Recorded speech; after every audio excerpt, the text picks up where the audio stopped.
wewa nkwaniriza wonna wosinziira okutulaba okutwagala otukoze bulungi nnyo nga bulijjo ye sports colors program y'ebyemizannyo ku mikutu gyaffe gimukwanira wala gi digital platform eja Chabasa era nga tugamba otikambuteesaawo CBS FM UG ku X ku Twitter ku Instagram ku Facebook ku TikTok ku YouTube yonna oba otwaba bulungi nnyo ekyenjawulo ku YouTube oteekako ekigambo official CBS FM UG official noba nga atola programs zaffe ngeno sports colors oba ogiraba bulungi nnyo nze kana kuliya Rajab Bogerenga bulijjo mu nsonga zino mbeera ne Samson Seka okulaba nga ate tutematema ebibeerawo kaawo ne tuba nga ate tubigusa olwaleero twali tuludde okwogera okuba torch mu ttiimu zammwe ze muwagira wali e Bungereza tubadde nnyo mu AFCON nga atututte twamumaliriza naye kati waliwo kandanda atambula jjukira era ne AFCON watambulidde Premier League abadde atambula kati waliwo ebimu ku bibadde bitambulawo ebyakasirise bye twagala okuba nga ate taganjula olunaku olwaleero katobe club ya Manchester United mani bolaba akalembereza kano konna okuva mu AFCON awo bamuvuddemu paka olunaku olwaleero waliwo improvement mu performance ba improving nnyo toyinza na kukikkiriza tutuuse okulaba ku club nga Manchester United kye tuyita consistency nga bakumye emipiira etaano egisembyeyo nga gyonna bawangudde miwangwe temuli wadde draw basiitanye okwongera club ya Luton mu mupiira ogwa Premier 2-1 omuvubuka Rasmus Hojlund mwatebedde goals 2 n'ate ekyo kisigala kitegeerekeka nti osiitaano ofuna results ze weetaaga kuba eriyo abakoze amaliri eriyo bye baakubye emipiira etaano gye twogerako ng'oggyeko ogwa Luton mulimu omupiira gwa Aston Villa bagikwa 2-1 still gyonna egyo emipiira ogwa Luton ne Aston Villa gyali kwawe then ojja kwogera ku mupiira ogwa West Ham bamukuba 3 bwerere ku Old Trafford abajjukira omupiira gwe yajja ogwa Wolverhampton Wanderers ku Molineux ogwo gwali gukalubidde ddala ne bamusabula 3 gwali mu goals 7 still resistance nebeerawo nti waddonte ebya amagoolo n'ensigala nkwawula era Manu ne wangula omupiira then n'omupiira gwa Newport abajjukira epakeza FA gwe basabula so Manu eyatandika season ya first round mwebadde etagalira nga kizibu osanga emipiira etaano because bavange waka mu Premier nga bawangudde omupiira ne bagenda kubula ne basanga FC Copenhagen n'amukuba omupiira n'akomawo waka n'akola amaliri oba ne bamukuba omupiira abadde bw'atyo nga bw'ogenda mu kulondoola form ya Man U nadda first round gye twogerako mu competition zonna ze yalimu omwene zi Carabao gye bamukubiranga omupiira nga yennyamiza naye mpola ndaba waliwo progress Ten Hag gyatandise okuba nga yeekwatako ekifo eky'omukaaga kye batuddemu ne points 44 nga tiimu eziri mu bifo bya Champions League bamusinga points 5 nja kwogera ku club nga Aston Villa atudde mu kyokuna alina points ziri 49 njawulo ya points 5 ate nga asoboka okugibwayo Aston Villa waliwo yabeerera ku form nga ali mu bifo ebirungi ennyo ng'asinga Man U ku points nga 12 twogera ku 5 kati mipiira ebiri gy'alina okuluuzinga myangu nnyo okumusikambulayoko Spurs ali mukaaka munyeenya mu kifo ekyokutaano awo naye bwe bajja Aston Villa ali watalina kubeera banawe basobola okwetwala enjo Postecoglou atendeka Spurs ne Ten Hag ne beetwala omukubo na occupation y'ekifo ekyo kuba bali abasatu balinga bagaranti zedde ebifo Liverpool, Man City, Arsenal kiyinza okuba ekizibu ebifo ebyo okukyuka ebisatu naye kino ekyokuna Man U kyetandise kino ndowooza eyinza okufuna ku mbavu okusobola okuba nga ate esikasikayo k'abantu awo waliwo ebipya ebirabikidde mu buwanguzi bwe batuuseeko mu bipya ebyo bw'otandika okulaba ekyoto eky'abasambi abasatu nja kwogera ku Rasmus Hojlund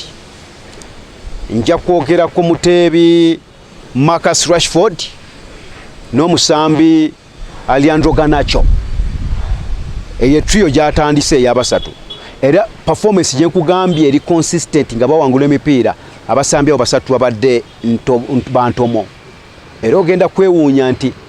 omusambi Rasmus Hojlund yayingidde n'ekyafa eky'omusambi asinga obuto okuteeba mipiira mukaaga egy'omuddiringanwa emipiira omukaaga egisembyeyo ejja club ya Manchester United omusambi abadde ateeba omupiira ku myaka agenda kukweza bweza 22 kuba abaddawo abadde nakyo abadde Brauteling Haaland ne yakikola myaka 22 kati ono nakyali myaka 21 n'ennaku ze ziza ayolekera 22 ne already amaze okusetinga ekyafa kikulaga nti tiimu ino omutindo gwesitudde omuvubuka oyo namwogerakoko ne mbagamba nti bwe nkuba torch mu Rasmus Hojlund mutebi mulungi naye obuzibu yali yakasisinkana ku klabu ya minu emipiira egyasooka musajja wattu kumutegeera yali tannategeerwa era nze yabagambanga nti walabanga entambula y'omuvuka nga atambula bulungi nga kadde kona wafune omupiira opportunity y'okutebanga weeri naye abaali balinanga omuliikiriza naddala nga Marcus Rashford yabanga selfish nnyo nga nakyemalira emipiira ng'oluusi n'ogwejjako abenga agwa Hojlund ng'alinga agwejjako obwejja nga gumulemeredde wabula teyalabikirako mu kifaananyi kyakubeera nti ali mu kaseera katuufu agufunye nga kyasoose okulowooza kyakuweereza Hojlund byamalanga mutabukako talina amuyamba talina sapooti n'amala gakikuba omuvubuka talimu ango ya goal so nenkibasuubiza ne bagasenga banaategeera omuvubuka oyo amagoolo gajja kunywa kuba namulaba ng'alina ekyenjawulo ekitali ky'abano bavubuka bamwe abaako nedda ba Anthony Martial baani abamenyera obwereere era atandise okuba nga ataderivalinga atandise okukola ebyomutebi by'alina okukola amagoolo ganywayo olwedde kati yo bonus ku kyoto ky'abanaffe aba Manchester United. Ekirala improvement weeri tugenze mu makati ga club eno introduction ya Musaayi muto Kobe Maino simanyi oba mugyetegereza basikoti bava katebe ne wankubadde bajja ne bakola bye bakola nga omupiira gwali gwa Aston Villa gwali guganye nga guli emwe munava katebe najja nagutegula abo beetaaga basikoti McTominay abasobola okuva katebe kuba n'ebiseera bya Ferguson yabanga ne ba Ole Gunnar Solskjaer ba Teddy Sheringham abakolanga ebyo naye as of now bobolooza kuba priorities abasambi boyina okusomera mu squad etandike ya Manchester United amakati gari rejuvenated kigambo kya luzungu amakati gaweebwa omudigido Musaayi muto Kobe Maino bw'olaba enkyakala gy'akyakala ekisooka alina advantage y'emyaka buvuka akyali muto nnyo bujje mbula kalevu ekyokubiri kale osijja juwana buwanyi nti ndi muddugavu ndi mufirika naye abantu abaddugavu bakuba awantu awo beba Claudio Makerere beba Michael Essien beba Sambya abakuba awantu awo etaaga emifumbi kavubuka kagumu nnyo kalabika bulungi nnyo nti kalabisiza bulungi n'abasambi nga Casemiro abadde bayisa amavivi abasambi nga Bruno Fernandes abadde atandise n'okubusibwa omupiira gwabwe kati olaba amakati ga Man U gali solid and bold bakola ebintu nga bazimbira ku muvubuka omutennyo oyo Kobe Maino so waliwo improvement mu makati ga Manchester United entabiro y'ennumba we zitandikira ne bagenda mu maaso kusisinkana Rasmus Hojlund Rashford ne Garnacho okubanga ate bamaliriza emipiira mu katimba era ekirabika okubanga batandise okulinnya ebifo mpola wali mu FA ba progressing bagenda ku level eddako kyekimu ne mu Premier obalaba bajja balinnya batandise okuva babadde mu kyamunaana bazze balinnya bali mu kifo kya mukaaga kyendowooza nti ndowooza bayina embavu eyinza okubanga ezoganya ku bifo ebyo ebyokukiika okubanga badda ku Bulaaya waliwo element joyinza okulowoozaako nti oba n'ekyokuva mu bikopo kibayambyeko poli pressure yaliwo nga n'obudde obw'okwetegereza abasambi bawo omukisa nga tebuliiwo bava mu kikopo ekya Carabao bava mu mpaka eza Champions League ku Bulaaya baavaako n'olowooza nti kiyinza okuba kiyambye ku mutendesi ono afuna obudde kwa kibadde kizibu okuwa Kobe Maino omupiira nga Mani yegera kusamba ku weekend Premier ku lwokubiri esambe Champions League ku lwokutaano ejje n'omupiira omulala kibadde kizibu naye at least omusambi bw'asamba ku weekend nga basamba club ya Aston Villa bazzemu kusamba Luton nga waliwo space ey'okwetereza talina mawolu oba okiraba nti kimuyambyeko nnyo okuimprovinga tiimu eno kubanga ateekola improvement so eklab ya Man U ne backline ebali terabise bubi nnyo abasambi bagezaako okubanga tebabeera solid bayimirirawo okulaba nga ate bakola balina okukola Victor Lindelof Luke Shaw Harry Maguire Rafael Varane lwaba amuleso gwa Luton yagusambye gwa Aston Villa yagusamba yalesemu Lindelof John Evans yabadde waawo nti at least ayina engeri gyakola mu rotation empola naye era tiimu nga bwe beetandisa okubanga ate pikinga alizati n'abanga asobola okuzifuna musajja mukulu Eric Ten Hag kati simanyi okusinzira ku buvune bwalina obwa Mason Mount, Anthony Marshall, ani omulala Aaron Wan-Bissaka golowooza mu kanamba 2 ne Mount, Anthony Marshall sibalaba nnyo tibabasubwa. In fact omusamirala gwe basubwa ye Lisandro Martinez Kajambi oyo back bamwetaaga olwa karakita ye eyo bagisubwa bw'aba awonye. In fact babaaka abo Wan-Bissaka, Lisandro Martinez bebasambi bena bamanyi beringa beesubwa. Tyler Malasia yaita na provinga nnyo yali mu mbeera emukuza n'ogundira mu club ya Manchester United. Lock show yakola cover up ennungi ennyo waali asabulawo eri Diogo Dalot gyali mu kabiri Bissaka waddira kali cover up era wakati wangula ne ku mipiira ne wankwade bakyali mu ekyokuteebwateebwa ebeetaaga okuba nga ate bongero nyweza backline yaabwe ng'ogyeko ekyokuteeba kwa kugambye ogwa Wolves gwali 3,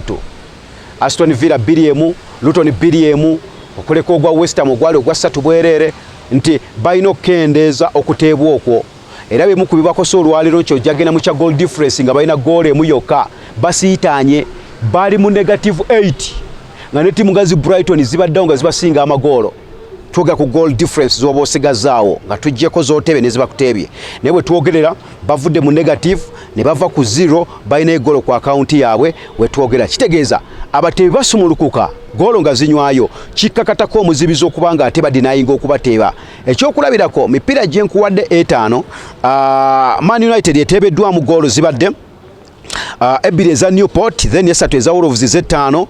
teekako emu ya Aston Villa n'emu ya Luton. Egoolo 7 senga baali basobola okuzaavoidinga ne baba nga tebateebeddwa mugabadde bakuma clean sheet. Olwaleero senga ku account Man U ina goals 8 ezo nno 8 Spurs za musinga ogyeko ekyobono ne bwe tugenda ne mu magoolo awo Spurs ayina goals 8 zakyalinawo koso neyo discipline balina girowooza kwa improving kuba bayinza okutuuka okusiitaanira ekifo ekyo nga amagoolo gayinza okuba nga gankizo okubateeka mu bifo ebigenda okuba nga bikiika. Naye nga Man U as of now nadde okuva mu biro 2 ebya UEFA Champions ebya AFCON ndowooza bakozeemuko improvement. Atannalaba okumanya Man U eri mu improvement transition ya improvement. Olaba ne Onana improvinze, my God. Obone obulaga nti Man U eri mu transition ya improvement. Ogirabira ku Onana. Waliwo goal ezimuteebwa naye Onana standinze out ne mu buwanguzi bwa club ya Man U buno bwe kugamba. Kwali yasemba kusamba mupiira gwa club ya Spurs ogwa 2-2 n'agenda mu AFCON ne babasabula 3 Senegal n'akomawo. Naye agezezzaako waliwo empiira gy'olaba alitransi okuleeta elementi y'abadegeya ajazi 1-on-1 n'ateekamu emikono n'ateekamu amagulu ne gimukuba ekifuba ng'ataasa ekitabaddewo nti waakiri ogenda omukolako assessment mupiira omulambo ina by'oyinza okumwogerako ng'alina saves zakoze ziri crucial. Maani mu bandi kitegulidde era senga olwaleero abalitalinyisiza mutindo ng'omukwasi wa goal Andre Onana senga emipira gye twogerako ng'omukaaga gye bagenze maaso nga bawangula senga tisi emboozi ze tunyumya olwaleero. Maani ebifo byeseetusa okutuuka mu kifo eky'omukaaga mu Premier kakasa senga emboozi ezo tetuzinyumya olw'ensonga Wolves bwetandi basudde maliri yali ebakuba omupiira. Abalaba ogwa Aston Villa nga gukyali emwemu Scott McTominay tanajja kutusayo gutegula ng'obusajja akadde kona bano ba Ole Watkins nga babuuza ebibuuzo bingi nnyo baagala gutegula naye n'astandinga strong. So obuwanguzi buno transition ya timu yonna erabisenga yonna waliwo ekigenda mu maaso mu tiimu eno. Ten Hag kyagezezzaako okugattako nga tukirabira mu buwanguzi enneeyisa y'abazannyi characters zaabwe okulaba nga tiimu waakiri erina kyetuuseeko. Njagala kweresa twogedde ku club ya Man U tuli ku clubs zammwe oluvannyuma lwa AFCON zigaseeko ki zituuseewa ziyimiridde zitya tuzikuba mu touch okuva mu AFCON eddiridde erinye. So we tuli Man U nkulozezzaako ko tujja kudda ne clubs nga Arsenal tudde ne Liverpool ya Mo Salah yakomyewo kuva mu buvune tujja jikuba mu touch twaba obusobozi bwayo okuwangula ekikopo kino. Tujja kwogera ku Manchester City ekisodde kyakomo Bratel Haaland yakomona kuteeba goals 2 mu mpira gwa Everton byonna tujja kuba nga tetukuyisayoko okutambula n'okumanya wano ku Sports Color. So ku mikutu gino gimukwanira wala digital platform eza CBS oba Kyabasa. Nze kana kulya Rajab Bogere mbane Samson Kiseka. Programu eno girindirire nga bulijjo ku mikutu gyaffe naddala ogwa YouTube channel teekamu ekigambo CBS FM UG official channel onyiga ojja kubanga ate olaba Sports Colors ne programs endala nnyingi nnyo, so nga ate era ku TikTok osobola otunoonyako, ku Facebook tunoonyeeko, ku Instagram kyekimu, onojja kubanga ate otusangayo. Obulamu bwenkwagaliza awangaale Sebofu Bwango.